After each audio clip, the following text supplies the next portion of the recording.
Hey everybody, today I'm showing you the ChessGenius Pro 2024 edition. Now the ChessGenius computer from a while back had a 48 megahertz processor. It was around 2000 as far as the rating, and then they upgraded that to 120 megahertz, but the device was very similar in design. This is much more compact, but it still gets the same features. It has that standard ChessGenius program. These are the specs. If you look at it, they explain to you what you should expect. The rating is about 2200. Should be more than enough for beginners and intermediate users. If you're a grandmaster or players at that caliber, you may want to go with something more powerful, such as a ChessGenius exclusive. You can get the Mephisto Phoenix module that has a stock fish at the latest level. So let's see what's inside.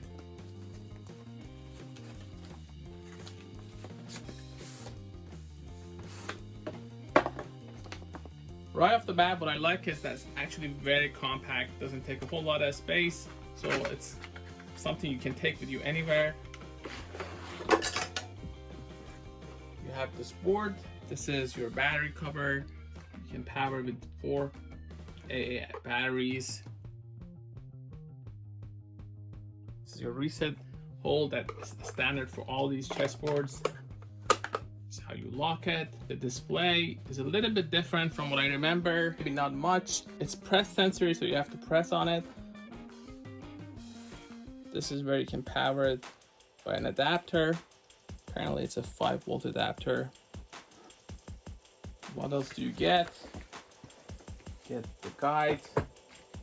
Shows you how to actually do different things. I usually don't really check these guides other than seeing what the levels are.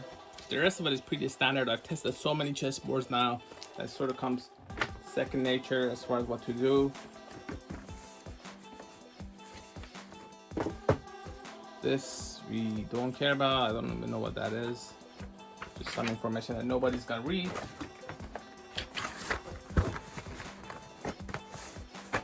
These are your chess pieces. You get this bag, and you get these tiny pieces. As far as the size, let's see. So this is your king. As far as the size, you can see this is really small, so you can actually take it with you. It's sort of like a book, if you will. Not really that much bigger than your textbook. Your college book is much, actually the weight is a whole lot less than that. So it is actually magnetic. Now I've put battery in it. Let's turn it on. It looks more professional than the other older editions. The older editions were fine, but they were just basic menu items, whereas this is the classic ChessGenius that I remember playing. You can now actually play, seeing the moves very clearly. You don't even need the pieces.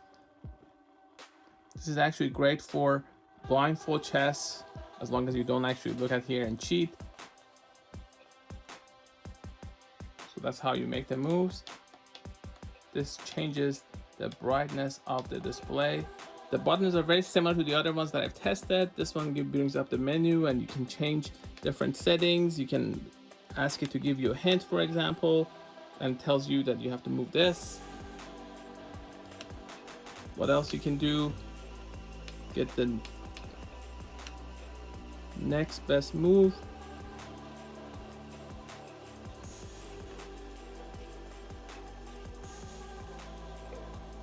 And now it plays the other move. So this is the next best move. It doesn't actually capture the pawn. So this is great for opening training. If you want to play an opening that you're new and you don't want to follow the main lines, you can actually use this to train. You can also use this any part of the game, but the neat part is here. You can actually go through different variations. You can go here, you can go and then do next again. It asks me to take this back. And so it first took, then e6, now d6. So these are the moves you have to know when you're playing Sicilian. You can set up 2-player analysis. So that way, let's say I take this. So it provides information on different parts of the game. Sicilian defense, your time. This is still the book.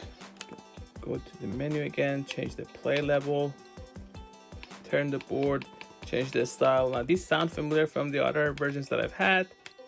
Experiment brain is off. New game set up position. We can set up a position. This is how you go through the pieces. So when you select something and you want to put it on the board, just put the piece there and it will automatically know. So if I want to put a black queen somewhere here, I just tap. This is pretty thin. I actually like the design a lot better. I wish it was a little bit stronger than 120 megahertz, but that's the way it goes. You do have the more advanced versions, King Competition and King Performance, that I've covered on the channel, also ChessGenius exclusive. So you can check those out. Those are a little bit stronger because they have a stronger processor. I can turn it off with that button. You cancel setup, you go, and now choose the play level. This is normal, so it tells you how much time it's going to spend. You can go blitz. Fun, easy, tournament. Select user levels, how many moves in how many minutes. Say you want to have a move in 30 seconds, that's level 7 normal. You can go with a tournament for the best result, I think, but I usually go with this because that way I can actually figure out how much time I have for a video to complete. I don't want to spend all day playing a game. At some point you're not going to get more than a little bit of an advantage if you change the levels. This is max level 2200, so it's not going to play like Magnus Carlsen if you give it 14 hours a move. To blitz, again, you can do an hour, 25 minutes, 20 minutes, 15 minutes. The reason I don't go with this mode is because I want to make sure that it spends enough time per each move, whereas here it can spend a little bit of time on some move and then run out of time and make mistakes at the end of the game. As far as the shake test, I think it's more than enough. I can just move this around the table. Now if I actually do it like that, still stays. I'm going to actually start a new game. So this is a new game, playing white.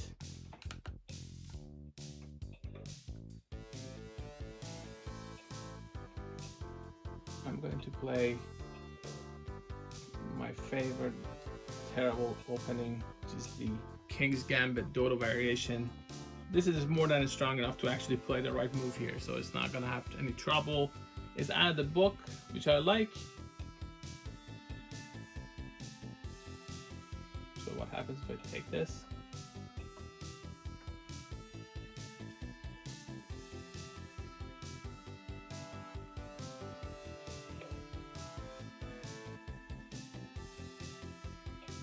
So the way the computer is moving is focusing on development.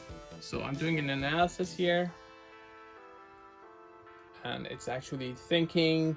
I was gonna actually move maybe one of the pieces as far as one of the knights. This is actually okay. It says even e5 would actually be fine. It's the complete package. It's not the most challenging chess computer out there because it cannot hold its own against a grandmaster. But if you're a beginner or even an intermediate users and play online and just want to improve your chess, let's say you want to get to 2000 and play at that level and have a computer that doesn't beat you all the time, doesn't always make the best moves, but makes challenging moves anyway. So you actually have to, you can't really trick it like the older computers like a Boris. I'm gonna play this against the ChessGenius app. Let's see how it turns out. This is the ChessGenius that I'm running on my iPad. I'm using the same 15 seconds per move option. Let's see how it turns out.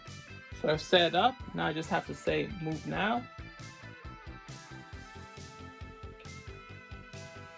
And unlike the other boards that I have that are a couple of decades ago, it actually can play on the white side. Sometimes you have to actually move the pieces with the other boards to the other side so it can play white.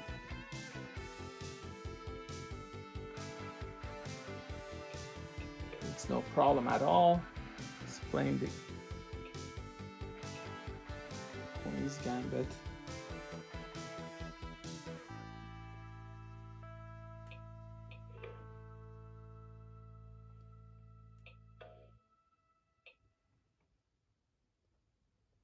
It doesn't have RFID chips, but it doesn't require a hard push anyway.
So the evaluation, as you can see, is identical.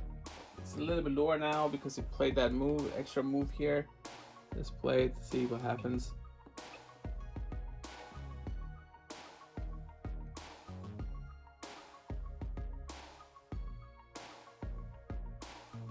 But this is a pretty much drawn position. They're going to maneuver for 200 more moves, and it's going to be a draw pretty much. I don't think either of these are going to beat each other because they're the same level. Now you're going to actually see a real difference when you play this against the DGT Centaur or Chestnut Air or all these other stronger engines. This was the ChessGenius Pro 2024 edition. I'm going to do more tests with this in the future. For more information, please go to Gadgetify.com, also youtube.com/Gadgetify. I've covered over 200 chessboards that you may want to check out. I try to get my hands on as many chessboards as possible. If you have any suggestions, leave them in the comment section. Thanks for watching.